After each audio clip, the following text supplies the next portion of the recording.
যাচ্ছি নবী করিম সাল্লাল্লাহু আলাইহি ওয়াসাল্লাম ইরশাদ করেছেন যে সওম এবং কোরআন। আমি আবারও বলছি, রমাদান মাসে কোরআন নাজিল হয়েছে। আর এই হাদিসেও এসেছে সওম এবং কোরআন কিয়ামতের দিন বান্দার পক্ষে সুপারিশ করবে। সওম বলবে, ইয়া রব, হে আমার রব, আমি তাকে খাবার এবং যৌন প্রবৃত্তি থেকে বিরত রেখেছিলাম, অতএব তার ব্যাপারে আমার সুপারিশ কবুল করুন। কোরআন বলবে, হে আল্লাহ, আমি তাকে রাতের বেলা ঘুম থেকে বিরত রেখেছি, সে রাত জেগে আমাকে তেলাওয়াত করেছে, মানে কিয়ামুল লাইল এবং তাহাজ্জুদ এবং তারাবির সালাতে তেলাওয়াত করেছে। হে আল্লাহ, আপনি তার পক্ষে আমার সুপারিশ কবুল করুন। রাসূলুল্লাহ সাল্লাল্লাহু আলাইহি ওয়াসাল্লাম বলছেন, তাদের উভয়ের সুপারিশই কবুল করা হবে ইনশাআল্লাহ তাআলা। হাদিসটা মুস্তাদরাক হাকিমে এসেছে 2080 নম্বর হাদিস। আরেকটা বিখ্যাত হাদিস যেটা আপনারা সবাই জানেন, যে মান সামা রমাদান ঈমানান ওয়া ইহতিসাবান গুফিরা লাহু মা তাকদ্দামা মিন যামবিহি। যে ব্যক্তি ঈমানের সাথে সওয়াবের আশায় রমাদান মাসের সবগুলো সওম রাখবে, ঈমানের সাথে সওয়াবের আশায় রমাদান মাসের সবগুলো সওম রাখবে, রাসূল সাল্লাল্লাহু আলাইহি ওয়াসাল্লাম বলেছেন, গুফিরা লাহু মা তাকদ্দামা মিন যামবিহি, তার পূর্বের জীবনের সমস্ত গুনাহ আল্লাহ পাক মাফ করে দেবেন ইনশাআল্লাহ। অন্য হাদিসে এসেছে, যে ব্যক্তি রমাদান মাসের সওম রাখবে দিনের বেলা এবং রাতের বেলা কিয়ামুল লাইল পড়বে বা তারাবির নামাজ পড়বে বা তাহাজ্জুদ আদায় করবে, গুফিরা লাহু মা তাকদ্দামা মিন যামবিহি, তার পূর্বের সমস্ত গুনাহ আল্লাহ পাক মাফ করে দেবেন। রোজাদারের আনন্দের মুহূর্ত সম্পর্কে হাদিসে এসেছে যে আবু হুরায়রা রাদিয়াল্লাহু আনহু থেকে বর্ণিত আছে, নবী করিম সাল্লাল্লাহু আলাইহি ওয়াসাল্লাম বলেছেন যে রোজাদারের জন্য দুটা আনন্দের মুহূর্ত আছে যখন সে আনন্দিত হবে। তার প্রথমটা হচ্ছে যখন সে ইফতার করে, এবং দ্বিতীয়টা হচ্ছে যখন সে তার রবের সাথে সাক্ষাৎ করবে, মিলিত হবে। এই দুটো সময়ে আল্লাহ রাব্বুল আলামিন তাকে আনন্দিত করে দিবেন ইনশাআল্লাহ তাআলা। অন্য বর্ণনা এসেছে যে যখন সে আল্লাহর সাথে মিলিত হবে বা আল্লাহর সাথে সাক্ষাৎ করবে কিয়ামতের দিন, আল্লাহ পাক তাকে এত পুরস্কার দিবেন যাতে সে আনন্দিত হয়ে যাবে ইনশাআল্লাহ। হাদিসটা বুখারীতে এসেছে 1904 নম্বর হাদিসে। আরেকটা হাদিস কোট করেছি আমি, সেটা হচ্ছে হযরত আব্দুল্লাহ বিন আমর রাদিয়াল্লাহু আনহু থেকে বর্ণিত আছে, রাসূলুল্লাহ সাল্লাল্লাহু আলাইহি ওয়াসাল্লাম ইরশাদ করেছেন যে ইফতার করার সময় যখন সায়েম ব্যক্তি ইফতার করবে, ইফতার করার সময় সে যেন দোয়া করে, ইফতার করার সময় সে যেন দোয়া করে, কারণ তখনকার দোয়া ফেরত দেওয়া হয় না, অর্থাৎ দোয়া কবুল হবে রোজাদারের ইনশাআল্লাহ। আর এই হাদিসটা আমি এবারই প্রথম পেয়েছি, আগে আমি এই টপিক নিয়ে কথা বলার সময় হাদিসটা কোট করিনি কখনো। আমার কাছে মনে হলো যে হাদিসটা শেয়ার করা দরকার। হাদিসটা এসেছে মুসনাদ আহমদের মধ্যে 23,070 নম্বর হাদিস, যে হযরত আব্দুল্লাহ ইবনে আব্বাস রাদিয়াল্লাহু আনহু থেকে বর্ণিত আছে, রাসূলুল্লাহ সাল্লাল্লাহু আলাইহি ওয়াসাল্লাম ইরশাদ করেছেন যে মাসের 3টা সওম, এক মাসের 3টা সওম আমরা যেটা রাখি, মাসিক 3টা সওম আইয়ামে বীজের, এবং বছরের এক মাসের সওম অর্থাৎ রমাদান মাসের সওম, এই দুটো কাজ মানুষের অন্তরের রোগ, মনের যে রোগগুলো আছে, স্পেশালি এখানে লেখা আছে মনের রোগের মধ্যে স্পেশালি হিংসা বিদ্বেষ দূর করে দেয়, যেটা এখনকার জেনারেশনের জন্য খুব বেশি ইম্পর্টেন্ট। কারণ আমরা এই বিষয়টাই দেখি, শয়তান যেন হিংসা বিদ্বেষ মুসলিমদের কাছেই বিক্রি করেছে, ব্যাপারটা এখন এমনটাই দেখা যাচ্ছে। আল্লাহ পাক আমাদেরকে বোঝার তৌফিক দান করুন, আমিন। এবং সবশেষে আবু উমামা রাদিয়াল্লাহু আনহু থেকে বর্ণিত আছে যে তিনি বলছেন যে আমি রাসূল সাল্লাল্লাহু আলাইহি ওয়াসাল্লামকে গিয়ে বললাম যে ইয়া রাসূলুল্লাহ সাল্লাল্লাহু আলাইহি ওয়াসাল্লাম, আমাকে এমন একটা কাজের কথা বলে দিন যে কাজটা করলে আমি নাজাত পেয়ে যাব, আমি জান্নাতে চলে যাব ইনশাআল্লাহ, আমি পুরস্কার পাবো ইনশাআল্লাহ, জাহান্নাম থেকে বাঁচবো। নবী করিম সাল্লাল্লাহু আলাইহি ওয়াসাল্লাম বললেন, তুমি সওম রাখো, কেননা এর চেয়ে তুলনীয় কোনো আমল নেই। তিনি বলছেন, আমি আবারও জিজ্ঞাসা করলাম, আর কি করবো ইয়া রাসূলুল্লাহ? তিনি বললেন, তুমি সওম রাখো, এর সমতুল্য কিছু নেই। তিনি বলছেন, আমি আবারও বললাম ইয়া রাসূলুল্লাহ, এরপর আমি কি করব?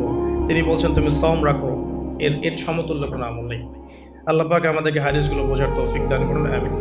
এই হাদিসগুলো আপনারা আগেও শুনেছেন, তবে আমি ফজিলত থেকে শুরু করলাম এই কারণে যে আমরা এগুলোর সামারি যদি মাথায় নেই, তাহলে বিষয়টা এমন দাঁড়াচ্ছে যে রমাদান মাস কোরআন নাজিলের মাস, যে মাসটা মুসলিমদেরকে তাকওয়া দিবে, শক্তি দিবে, ঈমানের শক্তি, যার ফলশ্রুতিতে মুসলিমরা ইনশাআল্লাহ আল্লাহ পাকের জমিনে আল্লাহ পাকের দিনটা প্রতিষ্ঠা করতে পারবে, নিজের ব্যক্তি জীবনে পারবে, পরিবারে পারবে, আস্তে আস্তে সমাজে আল্লাহ পাক সামর্থ্য দিলে আরও বড় পরিসরে। এর জন্য যে তাকওয়ার দরকার, যে শক্তির দরকার এবং যে কিতাবের দরকার, তিনটা বিষয় রমাদান মাসের সাথে সম্পৃক্ত। এর ফজিলত সম্পর্কে আমরা জানলাম যে আমরা যদি আল্লাহর সন্তুষ্টির জন্য এই পুরো মাস সওম রাখি ঈমানের সাথে, আল্লাহ পাক পূর্বের সমস্ত গুনাহ মাফ করে দিবেন। আমরা জানলাম রোজাদারের মুখের গন্ধ আল্লাহর কাছে মিশক আম্বরের চেয়ে বেশি প্রিয়। আমরা জেনেছি এই মাসে কোরআন নাজিল হয়েছে। আমরা জেনেছি রোজাদারদেরকে রাইয়ান নামক দরজায় প্রবেশ করানো হবে। নবী করিম সাল্লাল্লাহু আলাইহি ওয়াসাল্লাম স্পেশালি নসিহত করছেন, তুমি সওম রাখো, এর চেয়ে সমতুল্য কোনো আমল নেই। এটা আমাদের হিংসা বিদ্বেষও দূর করবে। এরকম অসীম ফজিলতপূর্ণ এই মাসে কিভাবে আমরা এটাকে ইফেক্টিভ রমাদান হিসেবে কাটাতে পারি, এটাই চ্যালেঞ্জ। এবং আমার টপিকটা এটাই। আমি এতক্ষণ যে কথাগুলো বলেছি এগুলো শুধু ভূমিকা না, আমি মূল জায়গায় এখন যাচ্ছি যে কিভাবে আপনি এবং আমি রমাদান মাসের এই পুরো সময়টাকে ইফেক্টিভলি কাজে লাগাতে পারবো, যাতে করে এই উদ্দেশ্যগুলো অ্যাচিভ করা যায়। উদ্দেশ্যগুলো মাথায় রাখবো। ওই ব্যক্তি হতভাগা যে ব্যক্তি রমাদান মাসকে পেয়েছে কিন্তু গুনাহ মাফ করাতে পারে না, এই হাদিসটা মাথায় রাখবো। আর ফজিলতের হাদিসগুলো মাথায় রাখবো। কিয়ামুল লাইলের ফজিলত, রমাদানের সওম রাখার ফজিলত, রাইয়ান নামক দরজা, জান্নাতের উঁচু মাকাম, আল্লাহর কাছে সুপারিশ করা, এগুলো মাথায় রাখছি। মূল উদ্দেশ্য হচ্ছে ইফেক্টিভলি রমাদানকে কাটানো, যাতে করে তাকওয়া অবলম্বন করা যায়, তাকওয়া অর্জন করা যায়।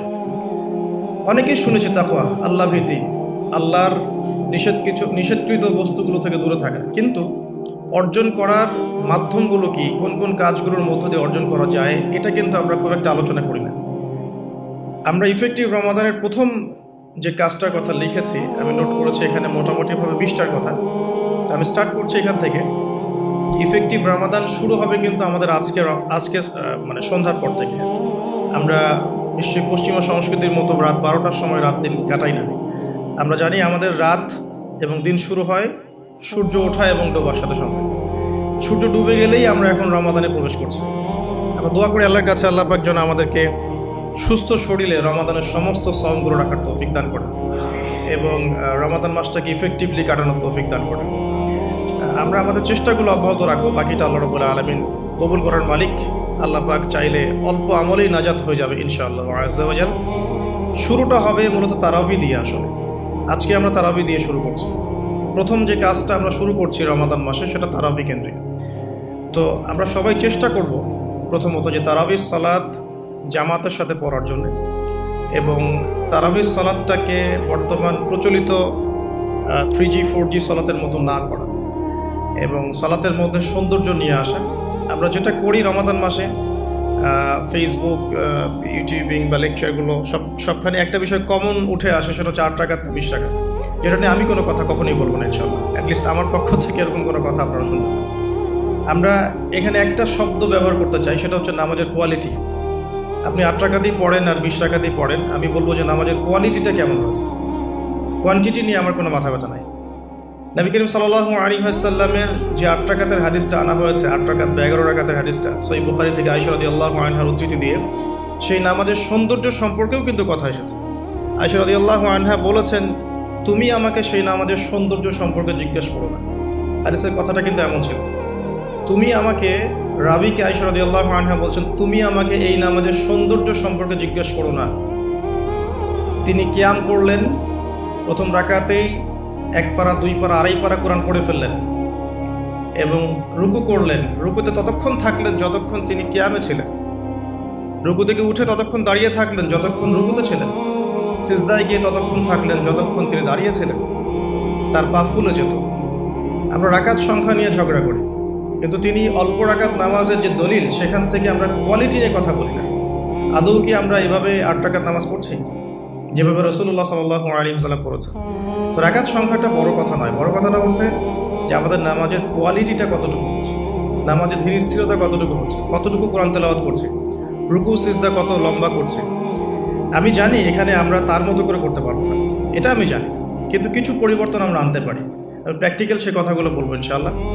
যেমন নর্মালি আমরা নামাজ দাঁড়িয়ে হয়তো সূরা ফাতিহা পড়ি, সূরা ফাতিহা পড়ার পরে আমরা একটা সূরা মিলিয়ে পড়ি। আমরা রমাদান মাসের সওমে একটা সূরার জায়গায় আরও কয়েকটা সূরা মিলিয়ে পড়তে পারি। আপনার কিয়ামটা কিন্তু লম্বা হবে। হয়তো আপনি হাফেজ নন, কিন্তু আপনি চাইলে কিন্তু কয়েকটা ছোট ছোট সূরা একসাথে পড়তে পারেন, যাতে করে আপনার টাইমটা কিন্তু লম্বা হচ্ছে, আপনার কিয়ামটা লম্বা হচ্ছে। এবার আপনি রুকু করছেন, রুকুতে গিয়ে আমরা সাধারণত একটা তাসবিহ পড়ে ফেলি, সুবহান রাব্বিয়াল আযীম, সবাই এটাই পড়ি, ম্যাক্সিমাম মানুষ 3 বার পড়ে আমার জানা মতে। রমজান মাসে আপনি এটাকে সৌন্দর্যমণ্ডিত করতে পারেন, আপনি চাইলে আরও একটা তাসবিহ অ্যাড করতে পারেন, সুবহানাকা আল্লাহুম্মা রাব্বানা ওয়া বিহামদিকা আল্লাহুম্মা গফিরলি, এটা একটা তাসবিহ আছে। অথবা সুবহুন কুদ্দুসুন রব্বুল মালাইকাতি ওয়া রূহ, এটা অ্যাড করতে পারেন। আপনি কিন্তু আরও এক্সট্রা 2টা তাসবিহ অ্যাড করলেন, আপনার রুকুটা লম্বা হলো, নামাজটার মধ্যে সৌন্দর্য বাড়লো। আমরা উঠে দাঁড়িয়ে অনেক সময় সামি আল্লাহু লিমান হামিদা বলেই আমরা চলে যাই সিজদায়। আমরা কিন্তু ওখানে রব্বানা ওয়া লাকাল হামদের পরেও হামদান কাসীরান তাইয়িবান মুবারাকান ফীহি বলতে পারি, সময়টা বাড়লো, রুকুটার সৌন্দর্য বাড়লো। সিজদায় গিয়ে আমরা যা করি সুবহান রাব্বিয়াল আ'লা 3 বার বলি, উঠে চলে আসে। অনেকে হয়তো 3 বারের জায়গায় 5 বার, 7 বার, 10 বার অনেকে এভাবে বলি। কিন্তু আমরা এই রমজান মাস থেকে নিয়াত করতে পারি, চেষ্টা করতে পারি যে সিজদায় গিয়ে আমরা একাধিক তাসবিহ পড়লাম এবং কমপক্ষে 1-2টা দোয়া হলেও সিজদায় করলাম। আল্লাহুম্মা আতিনা ফিদ দুনিয়া হাসানা ওয়া ফিল আখিরাতি হাসানা ওয়া কিনা আযাবান নার, এই দোয়াটা জানে না এমন কোনো মানুষ কিন্তু নাই। আর নবী সাল্লাল্লাহু আলাইহি ওয়াসাল্লাম বলেছেন, সিজদায় মানুষ আল্লাহর এত কাছে থাকে যত কাছে সে কখনোই থাকতে পারবে না। তো আমরা সিজদায় দোয়া করলে সিজদার সময়টা বাড়লো, নামাজের সৌন্দর্য বাড়লো। আমরা নবী সাল্লাল্লাহু আলাইহি ওয়াসাল্লামের মতো পা ফোলানো নামাজ না পড়তে পারলেও অ্যাটলিস্ট নামাজের টাইমটা বাড়াতে পারলাম, সৌন্দর্য বাড়লো। এটাই হচ্ছে কিন্তু মূল বিষয় তারাবির সালাতে। কত লম্বা সময় ধরে আমি আল্লাহর সাথে কথোপকথন করতে পারি। আমরা তাশাহুদ দরুদের পরে দোয়া মাসুরা পড়ে অনেকে সালাম ফিরিয়ে ফেলি, এখানে কিন্তু আরও দোয়া করার সুযোগ আছে। স্পেশাল আল্লাহুম্মা ইন্নী আউযু বিকা মিন আযাবিল কবরি ওয়া আযাবি জাহান্নাম ওয়া মিন ফিতনাতিল মাহইয়া ওয়াল মামাত ওয়া মিন শাররি ফিতনাতিল মাসিহিদ দাজ্জাল, এই দোয়া কিন্তু করার কথা জোরভাবে হাদিসে এসেছে যে আমরা 4টা বিষয় থেকে আশ্রয় চাও। এছাড়াও কিন্তু আপনি সালাম ফেরানোর আগে যে কোনো দোয়াই করতে পারছেন কোরআন এবং সুন্নাহ থেকে। নামাজটা লম্বা হলো, নামাজে আপনি আল্লাহর সাথে বেশি কথা বলতে পারলেন, নামাজের মধ্যে প্রশান্তি পাওয়া গেল। এভাবে নামাজ পড়ার পরে দেখবেন 2 রাকাত নামাজ পড়লে আপনার মনের মধ্যে শান্তি চলে আসছে। অথচ 3G 4G স্পিডে আপনি 10 রাকাত 20 রাকাত নামাজ পড়লে কিন্তু মনের মধ্যে শান্তি পাচ্ছেন না। মূল বিষয়টা কিন্তু এই জায়গায়। প্রথমে স্টার্টটা হবে আমাদের তারাবি থেকে আজকে। আর তারাবির সালাত যে ইমাম পড়াবেন, আমি অবশ্যই রিকোয়েস্ট করবো তিনি যেন খতমই পড়ান। রমজান মাসে যদি কোরআন খতম না দিই তাহলে আমরা কোন মাসে কোরআন খতম দেব? এবং খতম দিতে হবে বলেই যে খুব জোরে তেলাওয়াত করতে হবে 5G স্পিডে, যাতে কেরাত কি করা হচ্ছে ইমাম সাহেবও বুঝতে পারছেন না, মুক্তাদিও বুঝছেন না। এখানে নামাজে কোরআনের হকটা ঠিক মতো আদায় হয় না। একটু ধীর স্থিরভাবে পড়া যেতে পারে। আমরা হয়তো প্রত্যেকটা আয়াতের শেষে ওয়াকফ করতে পারছি না, যেটা নবী সাল্লাল্লাহু আলাইহি ওয়াসাল্লামের সুন্নাহ ছিল। নবী করিম সাল্লাল্লাহু আলাইহি ওয়াসাল্লাম কিন্তু প্রত্যেকটা আয়াতের শেষে ওয়াকফ করতেন, থামতেন, থেমে থেমে তিনি তেলাওয়াত করতেন। হয়তো আমরা সেটা করতে পারি না, কিন্তু আমরা চেষ্টা করতে পারি তেলাওয়াতটার টেম্পোটা যেন কমে যায়, যাতে করে 2 রাকাত নামাজ পড়তে মিনিমাম 5 থেকে 8 মিনিট সময় লাগে। এই নামাজটা পড়লে আমরা মোটামুটিভাবে কিছুটা হলেও হক আদায় করতে পারবো ইনশাআল্লাহ। আমি কিছু প্র্যাকটিক্যাল কথা বলছি, কারণ প্র্যাকটিক্যালি দেখে দেখে আমার কাছে এগুলো মনে হয়েছে এই টিপসগুলো হয়তো এগুলো কাজে দেবে ইনশাআল্লাহ। এছাড়াও আমরা জামাতের সাথে নামাজ পড়ার পর আমরা যেটা করতে পারি সেটা হলো শেষ রাত্রে আমরা আবারও ওঠার অভ্যাস করতে পারি। আমরা যদি আর্লি ঘুমিয়ে যাই, এবং রমাদান মাসে আমাদের এটা অভ্যাস করতে হবে, আমরা যেন আর্লি ঘুমাই। আর্লি যদি ঘুমিয়ে যাই আমরা শেষ রাতে ইনশাআল্লাহ সাহারি করার মিনিমাম 1 ঘন্টা 1.5 ঘন্টা আগে যদি উঠতে পারি, শেষ রাতে গিয়ে আমরা আবারও কিন্তু 2-4 রাকাত 8-10 রাকাত নামাজ পড়তে পারবো ইনশাআল্লাহ, এবং পরিবারের সদস্যদেরকে ওঠাতে পারবো। আর এই সময়টা সেই সময় যে সময় আল্লাহ রাব্বুল আলামিন প্রথম আসমানে নেমে আসেন এবং বান্দার জন্য আহ্বান করতে থাকেন, কে আছো আমার কাছে কিছু চাইবে আমি তোমাকে তা দেবো, কে আছো আমাকে ডাকবে আমি তোমার ডাকে সাড়া দেবো, কে আছো আমার কাছে ইস্তেগফার করবে আমি তোমার গুনাহগুলোকে মাফ করে দেবো। তো শেষ রাত্রে দোয়া কবুল হয়। দোয়া কবুলের এই সময়টাতে আমরা যেন ঘুমিয়ে না কাটাই, মিনিমাম 1 ঘন্টা আগে আমরা ওঠার চেষ্টা করব শেষ রাত্রে। তাহলে ওই সময়টা আমরা ইনশাআল্লাহ তাআলা ইবাদতে কাটাতে পারবো। আল্লাহ পাক তৌফিক দান করুন, আমিন। তো আমরা রমাদানের স্টার্টটা করব আজকের তারাবি থেকে, এবং আজকের রাতের আপনার শেষ রাত্রে কিছু নামাজের মধ্য দিয়ে, যেটাকে অনেকে তাহাজ্জুদ বলে থাকেন। আর এরপরে আমরা যে বিষয়গুলোর দিকে ফোকাস করব সেটা হচ্ছে সাহরি এবং ইফতার। যেহেতু আমরা শুরু করছি তারাবি দিয়ে, তারপর ঘুমাচ্ছি, ঘুম থেকে উঠে আবার তাহাজ্জুদে উঠছি, তাহাজ্জুদের নামাজ পড়ার পর আমরা কিন্তু সাহরি করব। সাহরি আর ইফতার দুটাকে আমি একসাথে লিখেছি এই কারণে, এই দুটার মূল মেসেজ একটাই। রমজান মাসে আমাদেরকে নিয়াত করতে হবে এবং চেষ্টা করতে হবে সাহরি এবং ইফতারে যেন খুব বেশি না খাই। প্রথম কথা হচ্ছে এটা, সাহরি এবং ইফতারে এত বেশি খাওয়া যাবে না যেটা আপনার সওমের আধ্যাত্মিকত্ব নষ্ট করে ফেলবে। সওমের যে রুহানিয়াত বা আধ্যাত্মিকত্ব আছে, এটা বেশি খেলে নষ্ট হয়ে যাবে, বেশি ঘুমালে নষ্ট হয়ে যাবে, বেশি কথা বললে নষ্ট হয়ে যাবে, আড্ডা মিটালে, গল্প করলে, অনলাইনে সময় অপচয় করলে, অন্যান্য মুভিসগুলো দেখলে আপনার রমাদানের নূর কিন্তু নষ্ট হয়ে যাবে। বেশি খাওয়ার অভ্যাসটা ত্যাগ করতে হবে রমাদান মাস থেকেই। আমরা কিছু কিছু বিধান দেখেছি যেটা কোরআন এবং হাদিসে আছে, বাস্তবিক খুব একটা আমল আসলে নাই। তার মধ্যে অন্যতম একটা হচ্ছে খাওয়ার সুন্নত। খাওয়ার সুন্নত আমাদের সবার মধ্যে খুব একটা নাই, থাকলে আমাদের ফিটনেসগুলো এমন হতো না আসলে। খেয়াল করে দেখবেন, এই 8 তলা উঠতে কিন্তু অনেকে হাঁপায় গেছে। তো এই ফিটনেসগুলো কিন্তু আমাদের ক্ষতি করছে, আমরা বুঝতে পারছি না। আমি রমাদান মাসে রিকোয়েস্ট করব, বেশি খাবেন না, পেটের 3 ভাগের 1 ভাগ খাবেন, এবং কোনোভাবেই কোনো ম্যানুফ্যাকচার্ড খাবার খাবেন না। কোনো ম্যানুফ্যাকচার্ড ফুড আপনার শরীরের ভিতরে ঢুকতে দিবেন না। ম্যানুফ্যাকচার্ড বলতে বোঝাচ্ছি মানুষ যেগুলোকে প্রডিউস করে মার্কেটিং করছে, যেগুলোর মধ্যে সাইড ইফেক্ট আছে এবং যেগুলোর মধ্যে পুষ্টি উপাদান কম। বাসায় হোমমেড ফুড খাবেন। অনেক সময় দেখা যায় সাহারি এবং ইফতারে আমরা এত বেশি ভোজন রসিক হয়ে পড়ি যে আমরা তারাবির নামাজ ঠিকমতো পড়তে পারি না, অসুস্থ হয়ে যাই, পেট খারাপ হয়ে যায়। এই জন্য বাসার নর্মাল কমন খাবারগুলো খাবেন, এবং এই সিজনে বেশি বেশি মানে জুসি জিনিসগুলো খাওয়ার চেষ্টা করতে হবে স্পেশালি। তাহলে আমরা ফিজিক্যালি ফিট থাকবো ইনশাআল্লাহ। আর শরীর সুস্থ রাখতে হবে এই কারণে যাতে করে আমরা আল্লাহর ইবাদত বেশি বেশি করতে পারি। তো আল্লাহ পাক আমাদের সবাইকে খাবার নিয়ন্ত্রণ করার তৌফিক দান করুন। আর যে ব্যক্তি খাবারকে নিয়ন্ত্রণ করতে পারে না, সে কিন্তু প্রবৃত্তিকে নিয়ন্ত্রণ করতে পারবে না। একজনের সামনে অনেকগুলো খাবার এনে দেন, তার খাওয়ার স্টাইলটা দেখে আপনি গেস করতে পারবেন তার ভিতরে প্রবৃত্তি নিয়ন্ত্রণের ক্ষমতা কতটুকু। তার খাবারের স্টাইলটা দেখবেন, কীভাবে সে খাচ্ছে, সে কি গোগ্রাসে খাচ্ছে নাকি রিল্যাক্সে খাচ্ছে, খাবার দেখে কি তার মধ্যে লোলুপতা প্রকাশ পাচ্ছে, তাহলে বুঝবেন সে ব্যক্তি প্রবৃত্তিকে নিয়ন্ত্রণ করতে পারবে না। এই বিষয়টা খেয়াল রাখবেন। আমরা খাবার যত বেশি প্রডিউস করব তত বেশি আমাদের মা বোনদেরকে রান্না করা থাকতে হবে। এতে করে তাদেরও রোজার যে মাহাত্ম্য এবং রোজার যে রুহানিয়াত তারাও হারাবে, সময়ের অপচয় হবে, তাদের প্রতি ওয়ান কাইন্ড অফ জুলুম করা হবে। যদি 2-3টা আইটেমে আমার খাবার হয়ে যায়, 10টা আইটেম করার কোনো প্রয়োজন নাই। সো ম্যানুফ্যাকচার্ড খাবার আমরা বাদ দিব, ম্যানুফ্যাকচার্ড ড্রিঙ্কস বাদ দিব, এবং হোমমেড খাবারগুলো থেকে অভ্যস্ত হবে ইনশাআল্লাহ। আল্লাহ পাক তৌফিক দান করুন, আমিন। এবং রমাদান মাসে আমরা যেগুলো করার নিয়াত করছি এগুলোকে সারা বছর কিন্তু ধরে রাখতে হবে আর কি। আল্লাহ রাব্বুল আলামিন আমাদেরকে তৌফিক এনায়েত করুন, আমিন। তো তারাবি, তাহাজ্জুদ এবং খাবারের পরে ইফতারের কথাটা একটু অ্যাড করে দিই। যে ইফতারে এত বেশি খাবেন না যাতে করে তারাবির নামাজটা আপনি পড়তে না পারেন। ইফতারে নবী সাল্লাল্লাহু আলাইহি ওয়াসাল্লাম যে খাবারগুলো খেতেন সেই সুন্নাহ সম্মত খাবারগুলো খাওয়ার চেষ্টা করবেন ইনশাআল্লাহ। আল্লাহ তৌফিক দান করুন। এরপরে আমি যে কয়েকটা পয়েন্টস লিখেছি তার মধ্যে একটা হচ্ছে যে রমাদান মাসে সম রাখা অবস্থায় প্রথম কাজ আমাদের 5 ওয়াক্ত সালাত জামাতে পড়া। সারা বছর কি করেছি তো এই রমাদান মাস থেকে নিয়াত করতে হবে যে 5 ওয়াক্ত সালাত যেন জামাত না ছুটে যায়। এটা যারা লোকাল তাদের জন্য খুব প্রযোজ্য, যারা মুসাফির তাদের হয়তো ছুটতে পারে। যদি ছুটেও যায় একা একা পড়ে ফেলতে হবে। যদি সম্ভব হয় বাসায় জামাত করা যেতে পারে যদি ছুটে যায়। রমাদান মাসে 5 ওয়াক্ত সালাত জামাতে পড়লে অন্যান্য মাসের যে নেকি তার চেয়ে মিনিমাম 70 গুণ নেকি বেশি হবে ইনশাআল্লাহ। আর জামাত একটা ঐক্য দেয়, একটা পরিচিতি হয়, হৃদ্যতা, ভালোবাসা বাড়ায়। একটা মুসলিম কমিউনিটির মধ্যে জামায়াতের গুরুত্ব অনেক বেশি। জামায়াতের সাথে নামাজ, এই বিষয়টার গুরুত্ব অনেক বেশি। আমরা রমজান মাসে অ্যাটলিস্ট এই মাসে অভ্যস্ত হই যাতে করে আমাদের রমাদানের 5 ওয়াক্ত সালাত জামাতটা ছুটে না যায়। আল্লাহ পাক তৌফিক দান করুন, আমিন। স্পেশালি ফজরের সালাত এবং এশার সালাত, এই দুটো জামাত যেন কোনোভাবেই না ছুটে যায়। আল্লাহ পাক আমাদেরকে তৌফিক এনায়েত করুন, আমিন। ফরজগুলো আদায়ের পাশাপাশি এরপরে আমি নোট করেছি রমাদান মাসে ডেইলি 12 রাকাত সুন্নাহ আদায় করার চেষ্টা করা উচিত।